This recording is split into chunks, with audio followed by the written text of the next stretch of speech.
Go ahead and start. Hello, and welcome back to the show. Kim and Danielle here. We are talking about human design. We're talking about humanness and also the chemistry of melancholy. And so my first question was, are you feeling melancholy? And it's like, I have that tendency too. So we're going to talk about who has the tendency, where does it come from? What is it? And what is the resolution or the solving of it? Yeah, exactly. And I kind of feel like we are almost piggybacking on the call that we did last week and corruption and all of that stuff. And, just how in the world, and especially in like the coaching community and influencers and what we see on social media, how we hide our humanness. We want to like put our best face forward. And sometimes we don't really share like the struggles of being human, which might really help a lot of people. And a lot of this stems from the ego conditioning. And as we've talked about, if you've watched any of our other videos, that the ego is, it's not a place of awareness. It's an energy center, but it does have positive qualities and it has negative qualities too. So redefining what ego means can also be pretty helpful, especially in the coaching community or spiritual world, or really anyone that hears the word ego. We might have like a negative affinity towards it, but really it's something that's here to help us on the material plane, right? So a lot of us are sometimes, like when we post or we share things or we go out in the public, or our parents ask us how we're doing, we might just be like, yeah, we're good, even though, we're all human and we're struggling with certain things, right? Yep. So I believe if we share more about that, this is something that can unify us, and it's something that is really common for everyone. And this is what we're talking about when we say the chemistry of melancholy. It's really the chemistry of individuality and mutation. And it is the most common thing in a chart, right? So we've been doing all these calls and the sessions that we do and things like that to help all of us come into our uniqueness.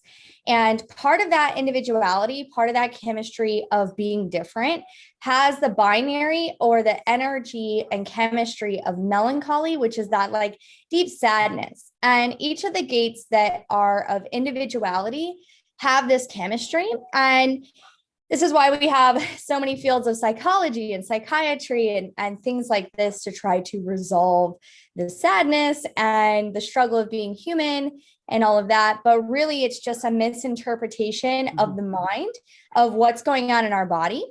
So what we want to start doing is when we feel that wave of either sadness or struggle or whatever it is, right, that's in the individual gates, which are all the gates in the center. So if you look at the chart and you see that there are like 3 channels, moving through, it's all the middle ones. And all of these gates have the chemistry of melancholy. So we all deal with this, right?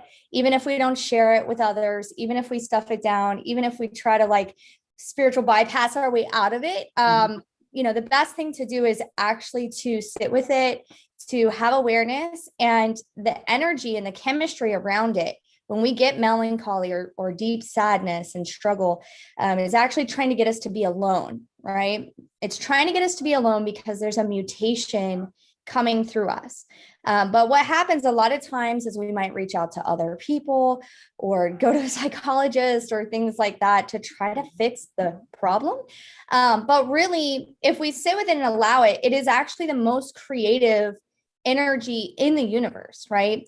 It's a pulse that's coming through. All individuality comes through this melancholy energy. And then once the mutation happens, there's like a quantum jump.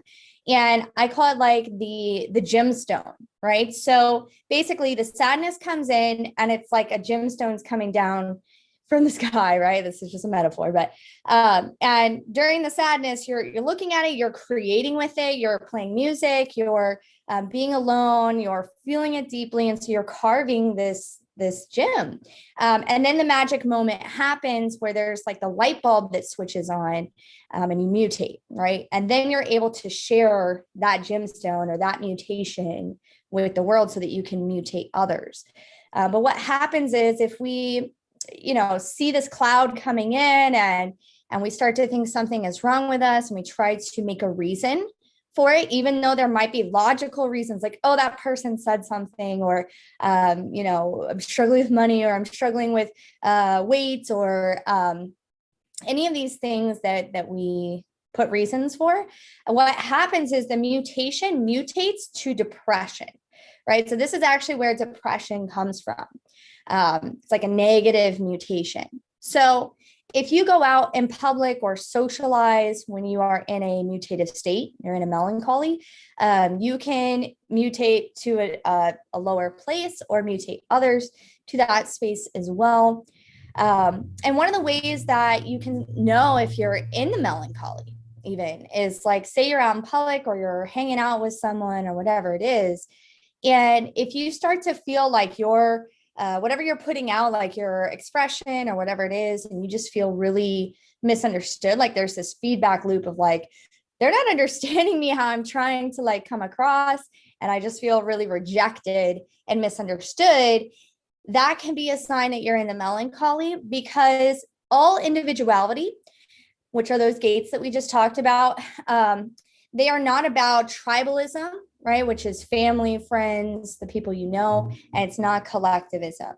It is what people are attracted to, is this individuality, but it's where you get rejected as well, because you're different than the group, right? You're different than whatever it is.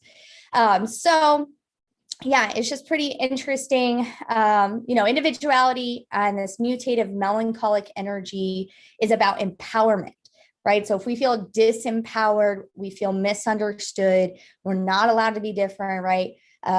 If we go into depression, all of those things, it's like the incorrect use of this creative energy. Yeah. Whereas, I want to come in and kind of, dial in on that same part that you're saying, because when you were first talking about it, like the last topic, and then I was thinking of like the retrogrades.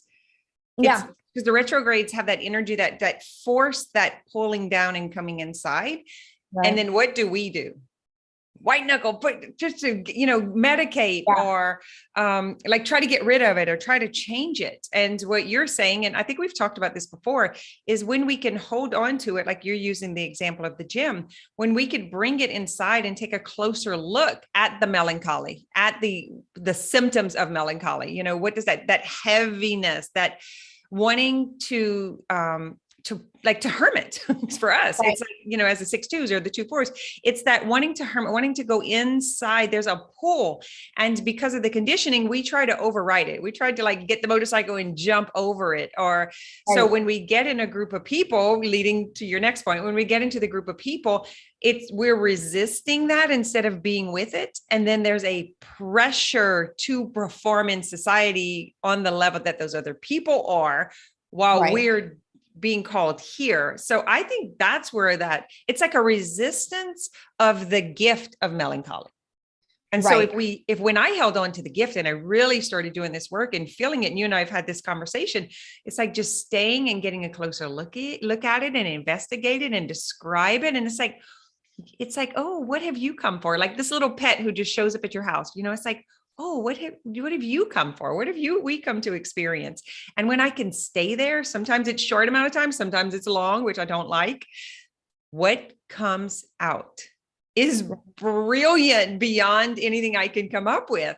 And I'm in that right now. So it's like, that's why I wanted to jump in and talk. I was like, okay, I can't like go and splatter this all over social media. I can't take it to my family. Yep. I called Mallory. I was like, hey, I need to express this, it not be fixed or shut down or even entertained. I just need to be able so that I can go back in, because we do have that temptation to want to share it or bypass it or make it more than what it is. And I think it's because we don't recognize how much we can benefit from being with it rather than or allowing it to be experienced through us. Right. Yeah, exactly. And like I said, it's the most common thing in a chart. So everyone that's listening to this has a gate of individuality, which is the circuitry, right? We're all individuals, but there are certain circuits that, like I said, are just about empowerment and being mutative and being different. And there's tribal, individual, and collective. So You can look at your chart and see which ones you have. My definition personally, I have like the only two channels I have are purely individual. They're not tribal, they're not collective. So I have the channel of struggle, which is about perseverance. So I have melancholy about like the struggle of life. It's like, I'm struggling like to know purpose, right? Which leads me to purpose, right? Which leads me to go, oh, this is the purpose, right? And things like that. And then I have the channel of conviction, right? Which is my generated channel. So I have melancholy around like my convictions, like, oh, my convictions got me rejected, right? Or people aren't empowering like what I'm convicted about, or I'm like not convicted in my struggle, right? So you kind of start to like look at them together. And so what I'm saying with this is that we have patterns, right? Like, so you'll have melancholy around the same themes, right? All the time. And they kind of come through in this pulse. And it's when you're ready to mutate. And, like I said, put music on. We can't cause mutation, but we create the environment to help it on its own, like come out when it's ready. So put on music, be alone, do something creative, and get ready to transform that rock into the gemstone. And then we come out and share it, right? We don't want to share when we're in it, but when we've come out, it's like, okay, this is of value. This will mutate, the people. And that's what we're here to do, is share the mutations. What's your thoughts about, like, we're discussing it right now as we're coming out of the Mercury retrograde, like that it's so timely, right? Because that's whether we've been resisting or actually indulging in that. Like, I know my clients and I, especially the ones I'm closest to, we've just been huddling around the campfire of it. Like, oh my God, I'm so excited. I can't wait to see what's going to come from this. And, we're really cultivating with it. Like, we're tilling the land, we're preparing, it's like whatever has been planted here, we haven't seen yet. It's like the mystery plant, like in your garden, you have so many mystery plants that show up and it's like, what is that? Yeah. And so that's what this reminds me of. It's like you cultivated the environment to allow it to be birthed, right? Without, like, what we typically do is try to feed it to people so we can get confirmation, so we can make sure we're on the right track, so we can get approval. And doing it this way, which is fairly new to me, is like that really staying and sitting, because I have most of my life in business has been painful in the way that I wanted to express and share all of the things that are coming through and hurry up and do it. And then it was like throwing diamonds to the swine. Like, you're literally giving this, it's not prepared yet. It's not time. The plant, the seed hasn't been like watered long enough, or it hasn't been, you know what I'm talking about? Whenever you get the seeds and then you have them like in the water before you plant them. So it's kind of like when you're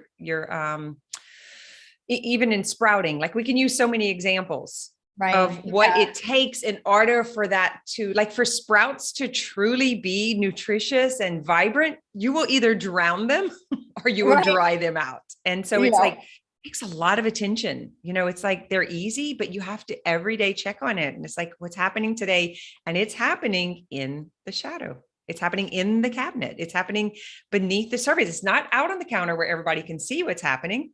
It's happening inside.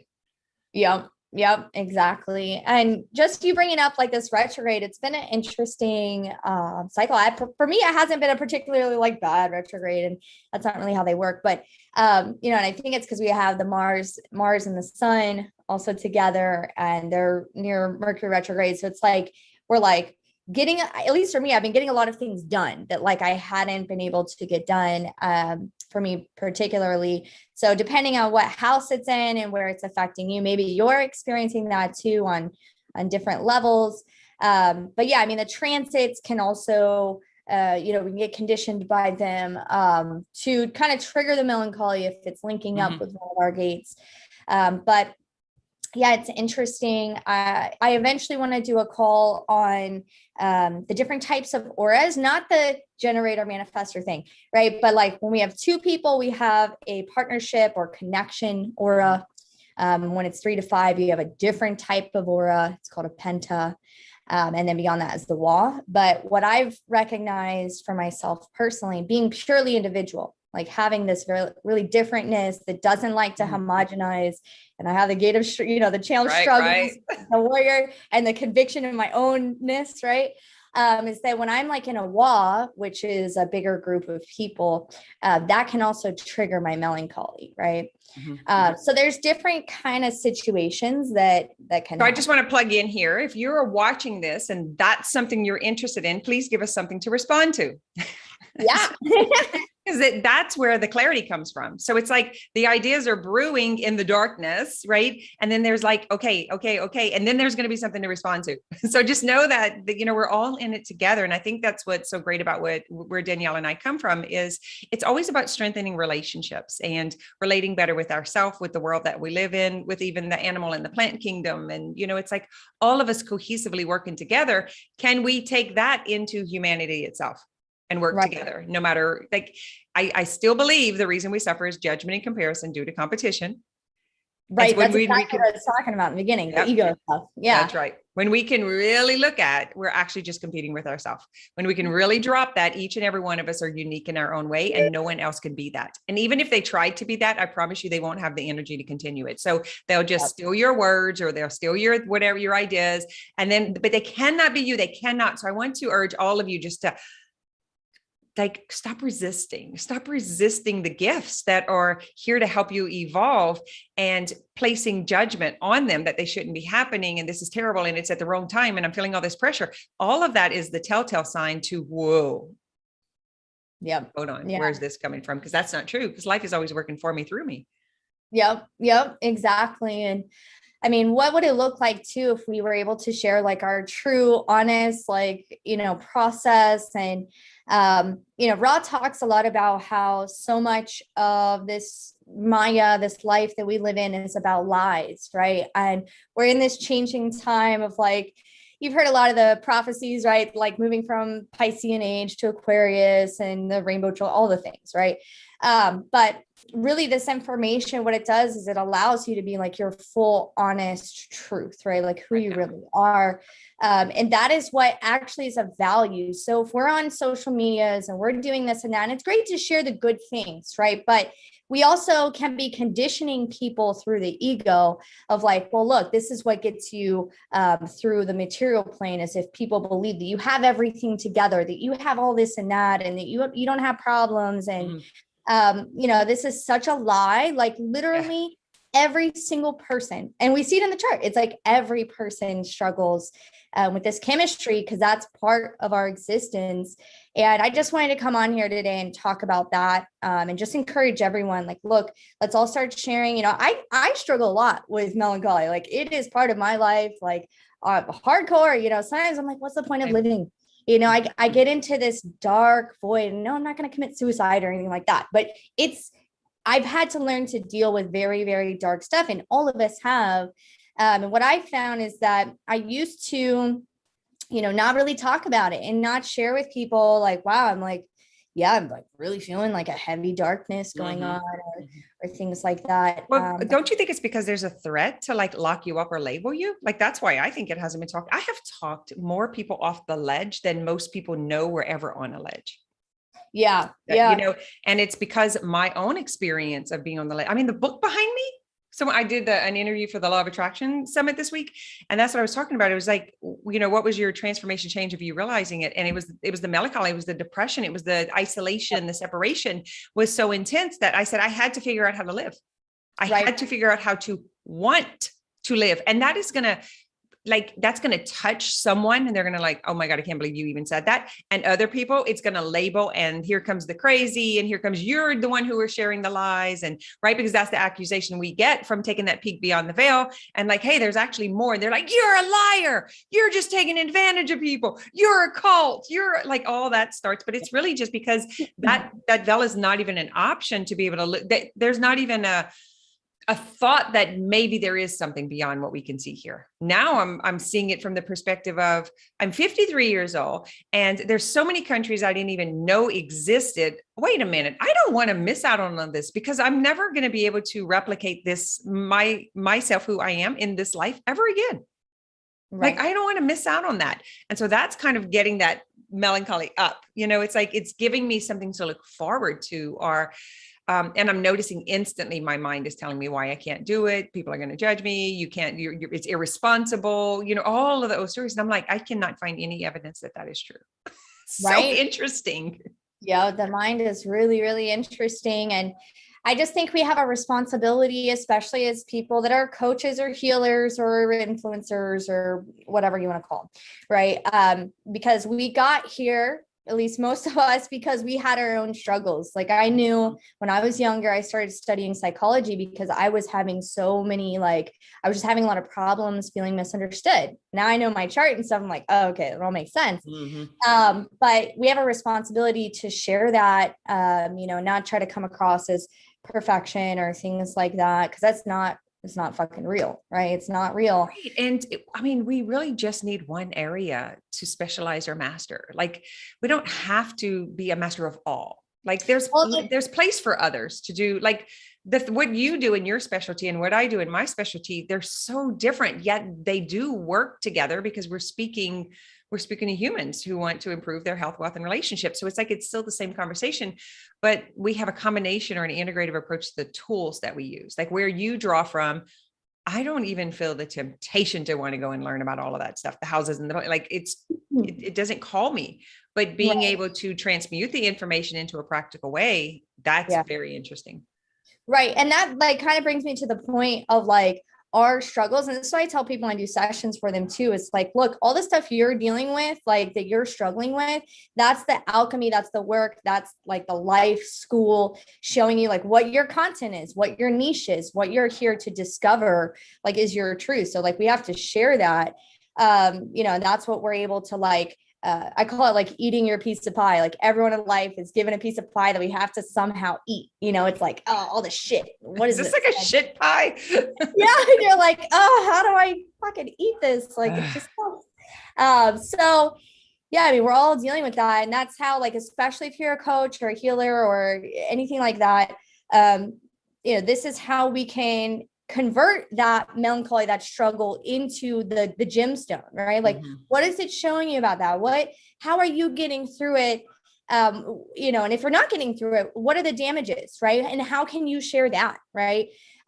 Because there are a lot of really difficult things. I've got some super difficult things in my chart that I'm always oh man, what is this?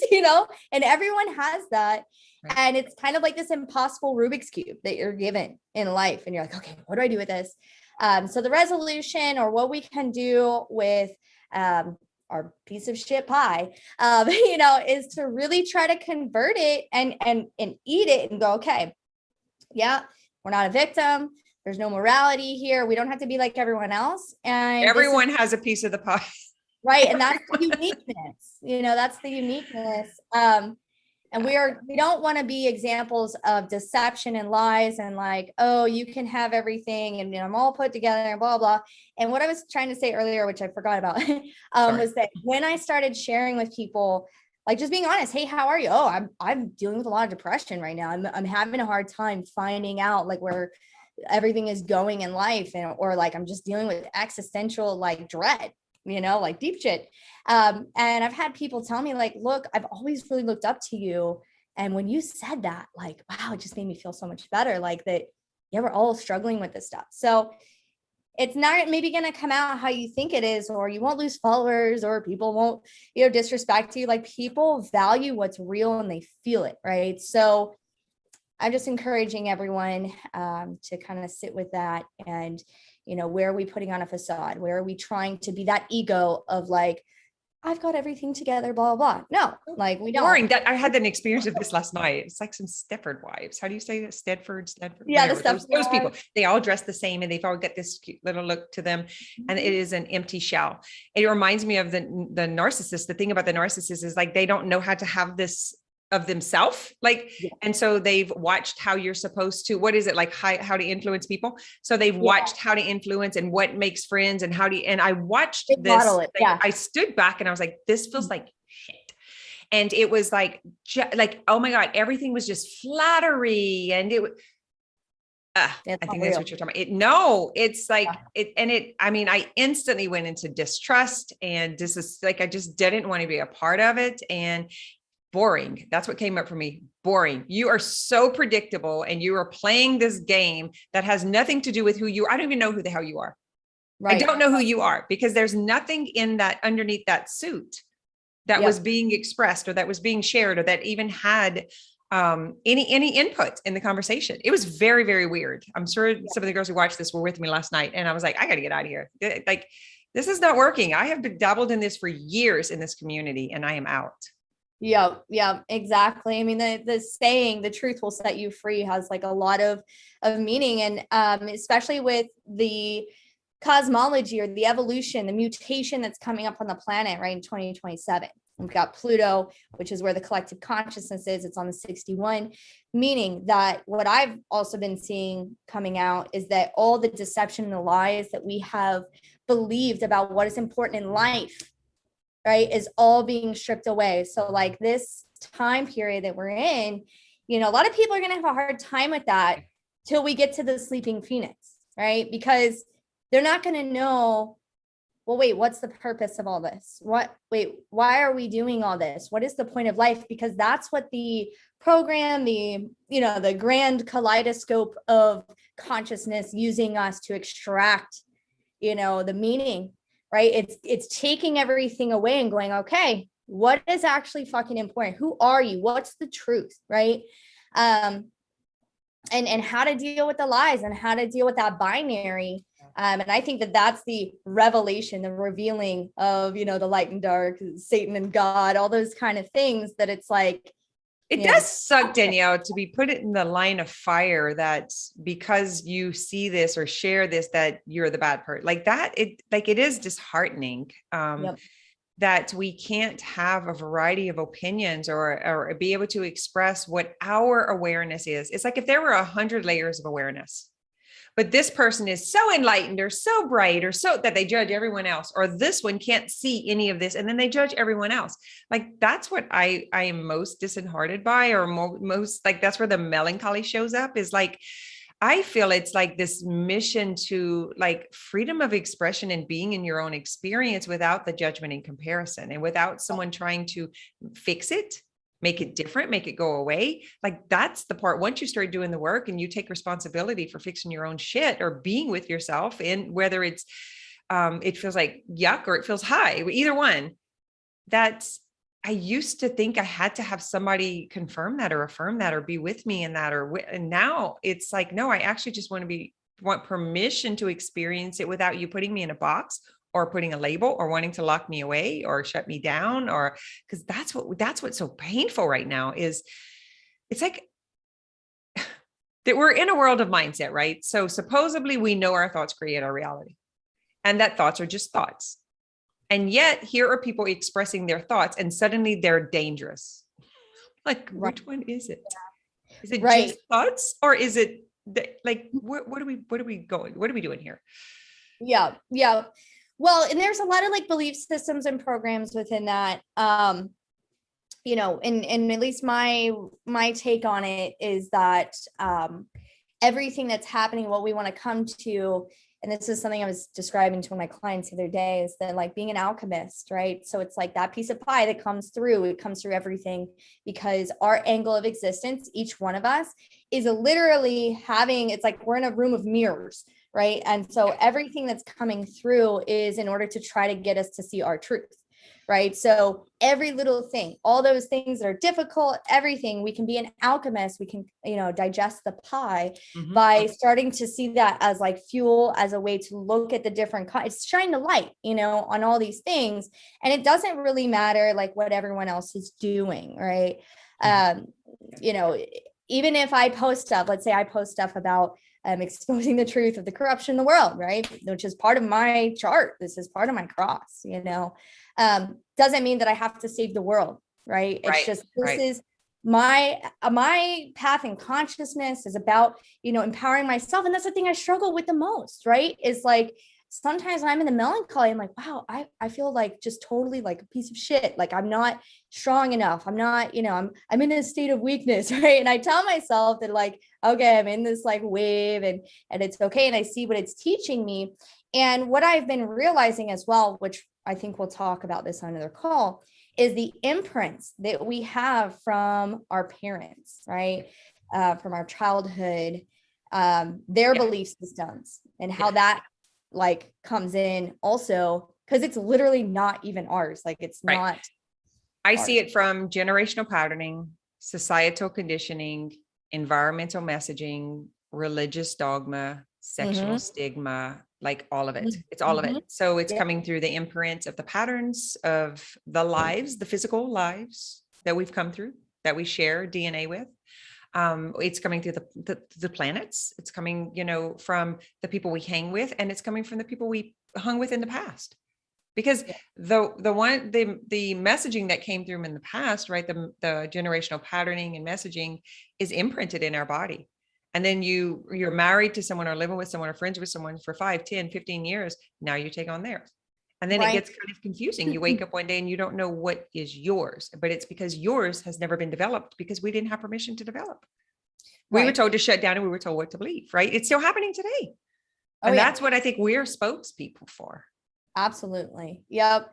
And so much of this, it's like, okay, it's fun to have the knowledge and it makes sense and things like that. But so much of the stuff that Kim and I are doing is like, we are literally breaking the programs, because like, there's so many programs in this matrix, right? Like I was talking to a client the other day and, I'm like, oh, your son is meant to never like get out of a relationship unless he has another one set up.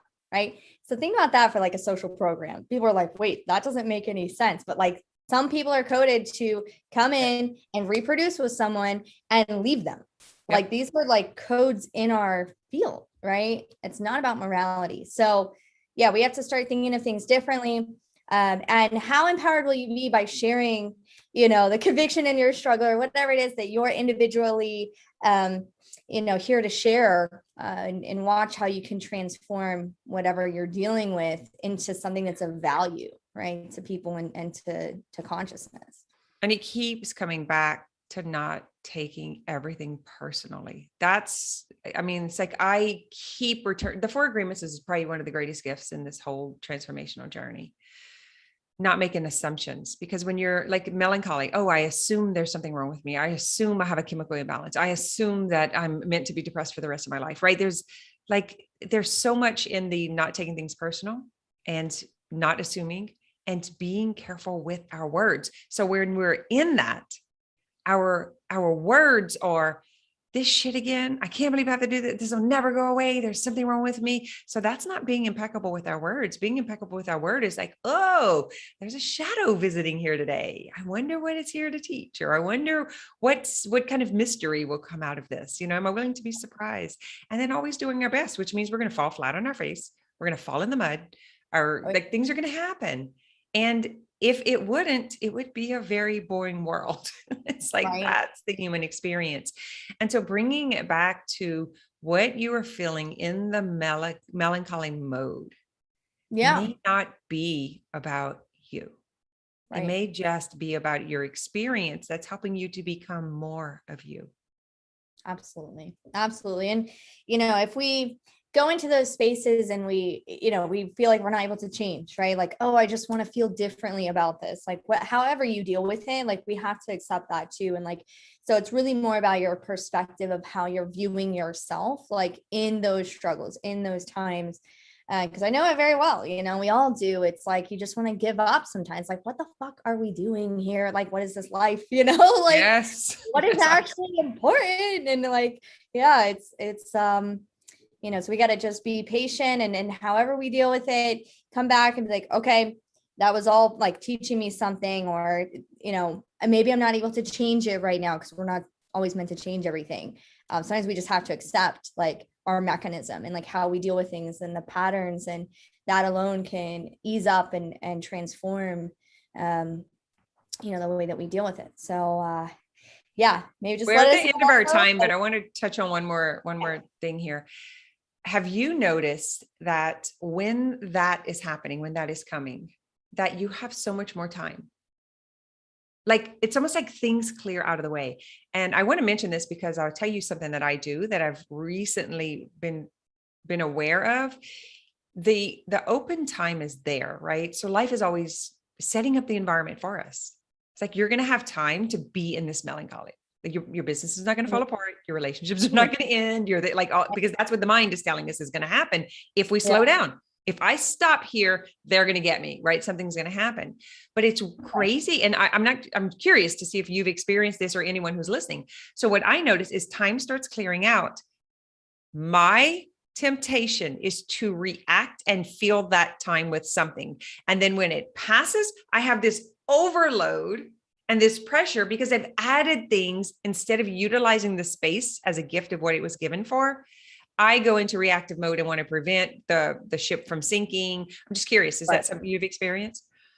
Yeah, I mean, it is interesting because like when we tell people about the melancholy, it's like cancel your plans, reschedule the meeting, don't get on a session with us, like reschedule. And so sometimes we don't do those things, like we don't honor our mood because the melancholy actually comes through the mood. Which we didn't really talk about that yet. But so yeah, when you honor your mood, you honor that melancholy and you do cancel the plans, like sometimes plans will cancel on themselves or like, things do like open up, and that's part of the trusting process. It's just like, okay, that's what I see. Like whatever, like this is what's actually directing me right now, not a program. Right. Not a mental, like, well, if I don't go, they're going to think I'm unreliable. Fuck that. Like, don't go. That's what the mind says. And it says it a lot. Yeah. All right. We're at the end of our time. Is there anything else you wanted to add? No, I mean, that was a fun call. And maybe guys just post below, like, what are the patterns of things that you tell yourself or struggle with? How do you deal with melancholy? Put on music more often. Like if you're ever sad, put on your favorite music because that creates the environment for the mutation. And just do something creative, cook, play piano, play your music, whatever it is like that you like to do, draw, whatever. And just really feel it and see what comes through. Like trust that it's like the storm coming through and that the rainbow is going to come right, it's right around the corner. And just see if you can sit with it. The melancholy can last for days, weeks, whatever. So I know it can be really difficult, but so it's waiting for the rainbow, guys, waiting for the rainbow. So let the rain come, let it all settle, and then you will have your rainbow. If we have our links below. So if you want a session with Danielle, her specialty is all of this. You guys see where she goes into all that stuff. That's not my land, but I do love playing in it. And if you want to be a part of Self-Healing Masters, where we take this work deeper, the link is there. Leave questions. If you want us to talk about something else, because we really do fly by the seat of our pants on this, and we come in with whatever we are experiencing, at the time, and then we express it in ways that our clients are experiencing or we are. And so if you have questions, you can also find us in the More Than Mindset Facebook group. That's another option. And we have quite a few things in the podcast. Danielle teaches in Self-Healing Masters. She does chart readings for the members there. Is there anything else we missed? Yeah, we're not going to reveal it yet, but we're probably going to start trickling it in. That Kim and I are working on some stuff that we're going to be launching here in the next month or two. So keep a lookout on that. We really want to help you guys on like an individual level and just give everyone as much information and empowerment as possible. So yeah, we'll be letting you guys know about that. We're responding to some cool projects in our it's like, I think that's a big part of it too, is when you are gearing up and getting ready to bring something new into the world, there's that nesting, we have pigeons in the backyard and there's that nesting that happens, it's like, we really, as humans, fuck that up. Like we try to get in the way, and it's coming from, for me in particular, it's coming from the pressure. It's coming from these open centers and this pressure to like, and I mean, I will literally text my team as like, okay, everything's falling apart. The ship has sunk. Everything has gone wrong. They're like, pretty sure it's all fine here. That's so fun. I love you. All right, my friends.